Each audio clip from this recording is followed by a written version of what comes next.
Ici Sarah de Jeux vidéo techno, et voici ma critique de The Legend of Heroes Trails Through Daybreak pour PlayStation 5, développé par Falcom et publié par NIS America. Le jeu est disponible depuis le 5 juillet 2024 et on le retrouve également sur PlayStation 4, Switch et PC.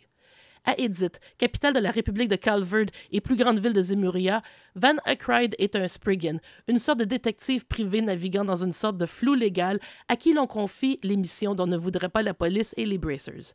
Travaillant initialement par lui-même, il rencontrera Agnes, une adolescente de 16 ans qui lui demande de l'aider à retrouver une série d'appareils nommés les Genesis, des prototypes des futures technologies conçues par son arrière-grand-père, le grand chercheur C. Epstein. Elle finira par former une équipe avec Van, à laquelle se grefferont d'autres personnages rencontrés au fil de leurs aventures.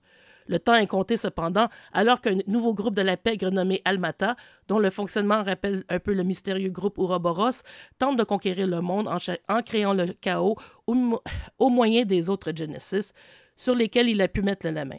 C'est que ce mystérieux item permet de contrôler les gens, même au-delà de la mort. 11e titre de la sous-série des Trails Through Daybreak nous fait découvrir une nouvelle région jusque-là inexplorée de la série dans une intrigue qui se déroule 1 an et demi après les événements de Trails into Reverie.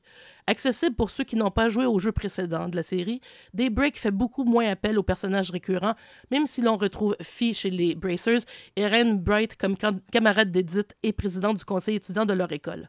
La mécanique de combat a été révisée et comporte un volet action qui peut rappeler Tokyo Xanadu et un volet tour par tour au moyen d'éclats, ce qui permet de contrôler les autres membres de l'équipe et d'utiliser des sorts et autres coups spéciaux.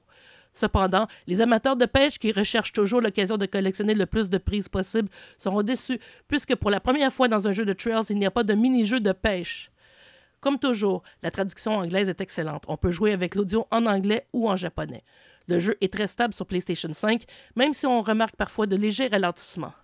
Trails Through Daybreak est divisé en chapitres qui constituent chacun une mission précise pour récupérer l'un des Genesis.